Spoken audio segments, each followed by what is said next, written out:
Boa tarde a todos, pessoal. Yuri Fagundes com vocês. Vamos dar início agora ao nosso comentário de mercado, passando um pouquinho de teoria, né, de entendimento aí das principais características do ambiente de bolsa de valores, um pouquinho de educacional, assunto aqui um pouco pedagógico para as pessoas que se aventuram a buscar uma rentabilidade maior no mercado de bolsa.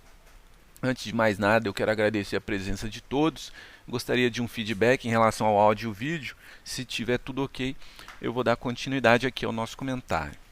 No momento, temos uma venda em aberto para o dólar, no preço de 3,115, preço mínimo de 3,114, que vale a entrada. Objetivo em 3,105, buscando aí até 10 pontos de limite de ganho. E o nosso limite de perda fica em 3,120, tá? 5 pontinhos acima do preço de venda.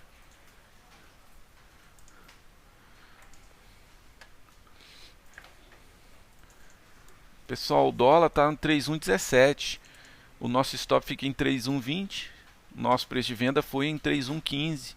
Nosso colega no chat perguntou sobre o dólar, se vale manter. Vale sim por enquanto, tá, pessoal?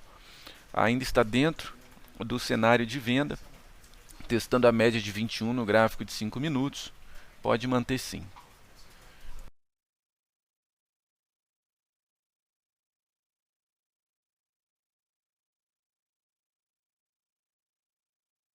Legal, o pessoal já me deu um feedback aqui falando que o áudio e o vídeo tá ok. Beleza, valeu Rê, valeu Carvalho, muito obrigado. Valeu Tadeu. Tadeu, vamos olhar aqui o índice futuro. No momento não temos uma operação em aberto para o índice. Ele está fazendo um candle de indefinição no gráfico de 5 minutos. Testando um fundo anterior, porém ameaçando perder, né? O volume um pouco menor do que a média. Vamos ver se perde esse fundo e abre espaço para acelerar uma venda, acelerar uma queda, motivando uma venda. Por enquanto a gente fica de fora. Vamos continuar monitorando aqui.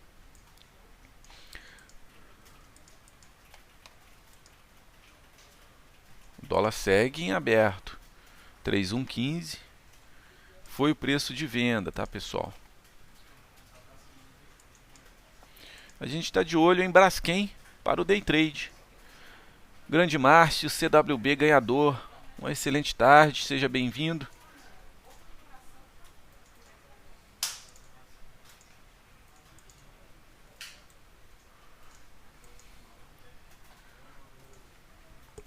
Vamos lá, pessoal. Eu vou passar um pouco de educacional para vocês.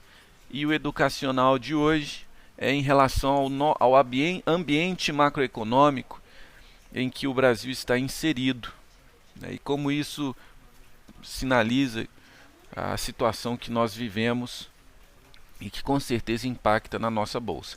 Antes de mais nada, Braskem foi confirmada aqui na ponta comprada, um pullback no gráfico de 60 minutos. Preço de compra 31,49. Nosso stop fica em R$ 31,29. Pessoal, apesar da frustração, né, em relação à atividade econômica que ocorreu em 2015, os resultados globais se mostraram mais promissores no ano passado, em 2016, especialmente no segundo semestre, né? Mesmo que abaixo do potencial, na sondagem do PMI, que é um indicador relevante para o mercado, os dados apontam uma aceleração nas principais economias avançadas do mundo, certo? E isso foi baseado na redução de estoques, tá, e na recuperação da manufatura. E essa melhora nas economias avançadas foi uma melhora mais branda, uma ligeira melhora, e o desempenho do mercado chinês foi dentro do esperado, né? Esses dois fatores combinados transformaram indicadores de conjuntura até então sem muita relevância, sem muito brilho, em expectativas mais promissoras para os anos de 2017 e 2018. A mudança no governo norte-americano com a eleição do Donald Trump e os seus desdobramentos é o principal elemento de incerteza, tá, no cenário externo.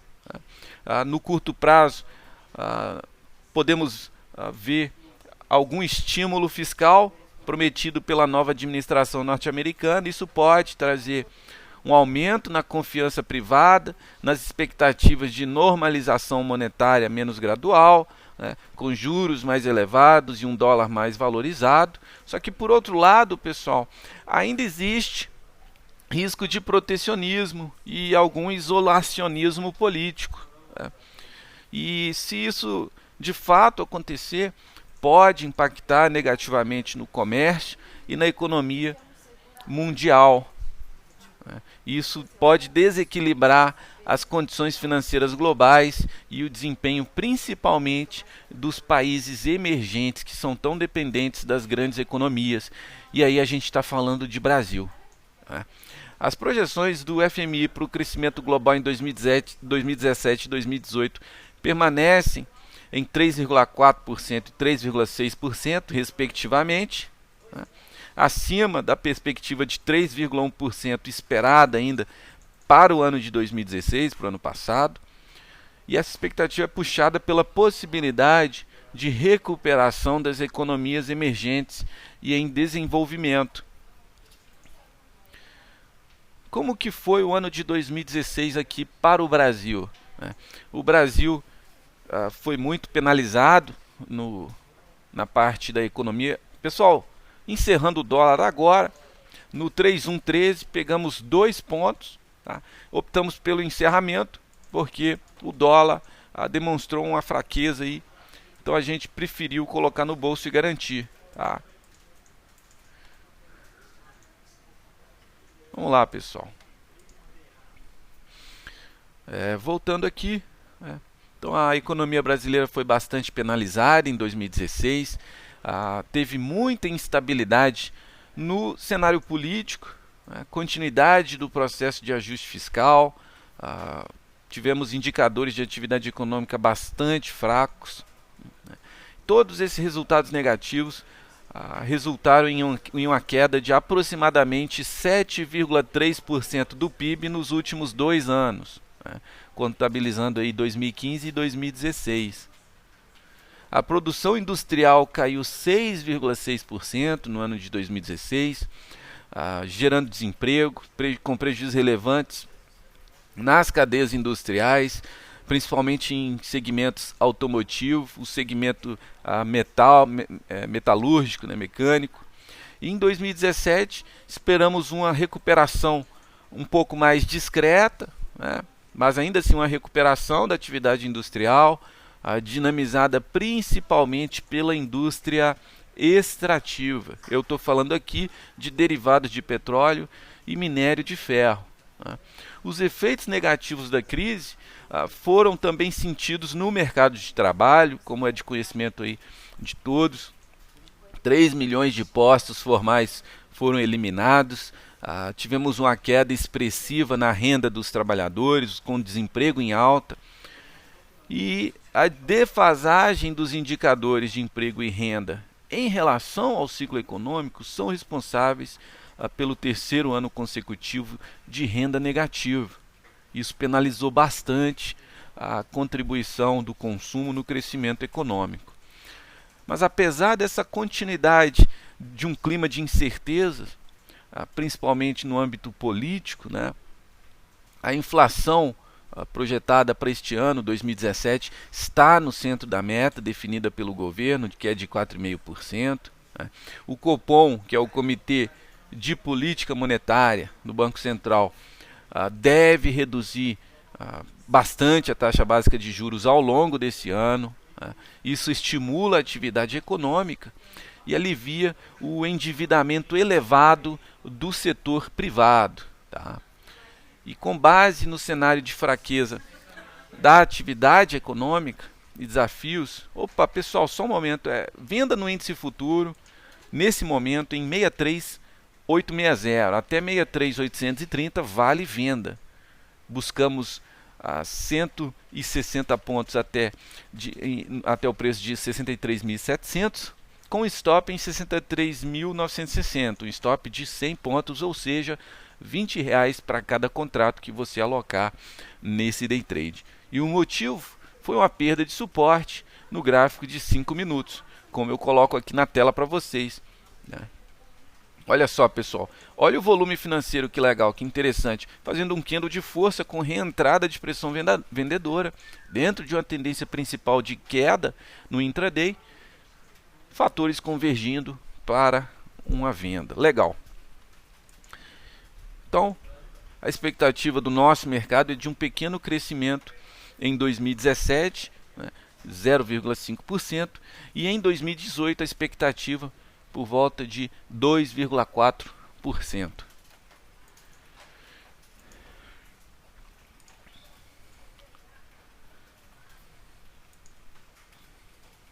Sabemos, né, pessoal, que principalmente o setor imobiliário é bastante penalizado com altas taxas de juros. Apesar da tendência de queda na taxa Selic, nós temos ainda uma das maiores taxas de juros do planeta. Os imóveis, por exemplo, são bens de elevado valor individual, em geral tem muito peso relativo no orçamento das famílias. A aquisição de um imóvel depende em grande medida da disponibilidade de financiamento de longo prazo. Então, o desempenho, principalmente do mercado imobiliário, é influenciado por diversos fatores macroeconômicos, e aí eu estou falando de inflação, da taxa de juros, do crescimento do PIB, da renda per capita e também da confiança do consumidor. O nível da taxa de juros tem uma forte influência, né, nas decisões de consumo das famílias, das pessoas, e também nas decisões de investimento das empresas. Por quê, pessoal? A taxa de juros influencia a liquidez dos meios de pagamento, né? O controle das taxas de juros gera efeitos diretos na demanda de bens duráveis e também de consumo e, portanto, na aquisição de imóveis, né? E a inflação e as medidas destinadas a combatê-la resultam normalmente na diminuição da renda da população e, consequentemente, da expansão da atividade econômica. Então, o Felipe aqui está perguntando: saudável esse índice? Vamos dar uma olhadinha. Olha só, o índice agora em 63.910. Tá? Nós enviamos uma venda em 860, está a 40 pontos acima do nosso preço recomendado, mas ele ainda está dentro da perspectiva de baixa no intraday. Olha só como ele fechou o candle anterior no gráfico de 5 minutos abaixo da região de suporte, né? Apesar da sombra inferior sinalizando uma briga dos compradores ali momentânea, né? Já está fazendo um novo candle de baixa, tá? E a reentrada de volume financeiro forte no candle anterior no gráfico de 5 minutos no candle de baixa, né, sinaliza a convicção da força baixista naquele período, nesse período, né, no período atual, né. Então a perspectiva ainda é baixista. Olha só como ele tenta testar novamente novos patamares de baixa, né. 865 agora é o preço, 63.865, segue saudável. Para a Braskem, vamos olhar a Braskem aqui, BRKM5. Vou colocar aqui no gráfico para vocês. 31,50 é o preço atual, ainda dentro da região de compra, porém está um pouco fraco, um pouco sem força no momento, tá? Vamos ver como está no gráfico de 60 minutos. Olha só, fazendo ainda um candle de indefinição, então bastante equilibrado no momento, apesar da perspectiva de recuperação para os próximos minutos, tá? Por enquanto mantemos, porque não vemos motivos suficientes para encerrar a operação. Ainda acreditamos que possa evoluir. Vamos lá. Pessoal, o crescimento da população brasileira, né, a elevada porcentagem de jovens em relação ao total da população e também a tendência de envelhecimento da população, né? O declínio do número de habitantes por domicílio e a preferência social pela casa própria, tudo isso é elemento que suporta um elevado potencial de demanda por imóveis, né, nos próximos 10 anos aqui no país. Tá? De acordo com o IBGE, a redução da taxa de mortalidade, combinada com a diminuição natural da taxa de natalidade, mostra que o nosso país, pessoal, está dentro de uma tendência de envelhecimento gradual da população brasileira, né? E isso é evidenciado por um seguinte fator, um cálculo bastante simples, utilizado pelo IBGE, que é o número de pessoas com mais de 60 anos de idade para cada 100 crianças com mais de 5 anos de idade. Em 1981, só para vocês terem uma ideia, o número de pessoas com mais de 60 anos de idade no Brasil, dividido por cada 100 crianças com mais de 5 anos de idade, estava em 48,3. Né? Em 1993, aumentou para 76,5. Em 2003, pessoal, 114,7. Né? Então, é um indicador que mostra claramente a tendência de envelhecimento gradual da população brasileira.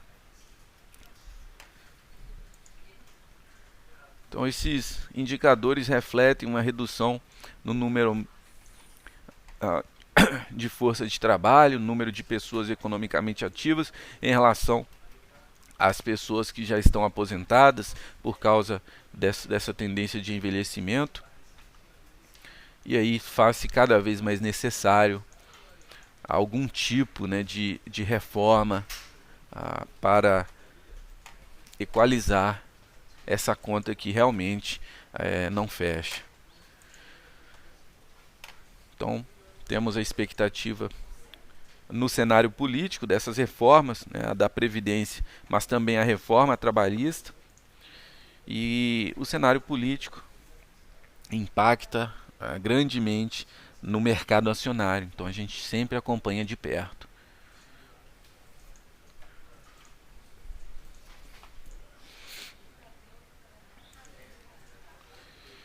Como a gente sabe, o setor imobiliário é altamente dependente da disponibilidade de crédito no mercado, né?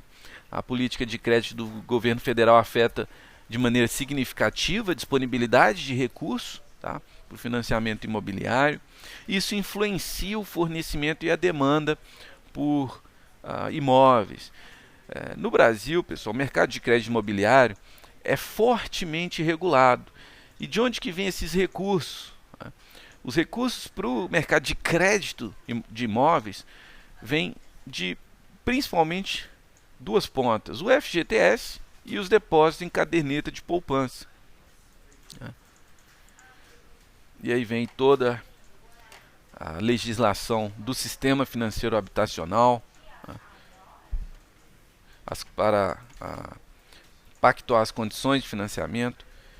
Tudo isso regula o mercado imobiliário.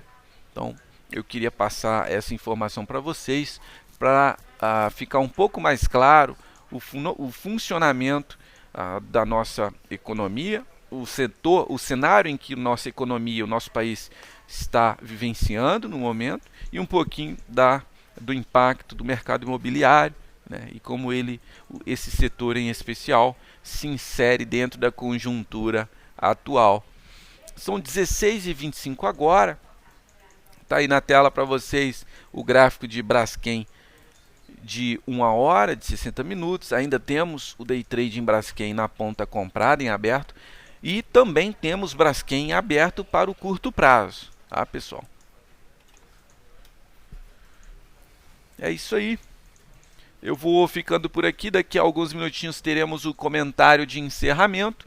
Eu quero agradecer a presença de todos. Eu sou o Yuri Fagundes, estou à disposição de vocês para tirar qualquer dúvida, tanto aqui no chat, né, o chat público, tá, quanto um chat privado. Né. Você pode me encontrar também em qualquer um dos chats, ou então quem desejar conversar com um de nossos analistas, pode solicitar por e-mail um contato nosso, que nós vamos retornar por telefone dentro de até 48 horas. Tá ok, pessoal? Um grande abraço a todos, fiquem ligados, até daqui a pouquinho com o comentário de encerramento.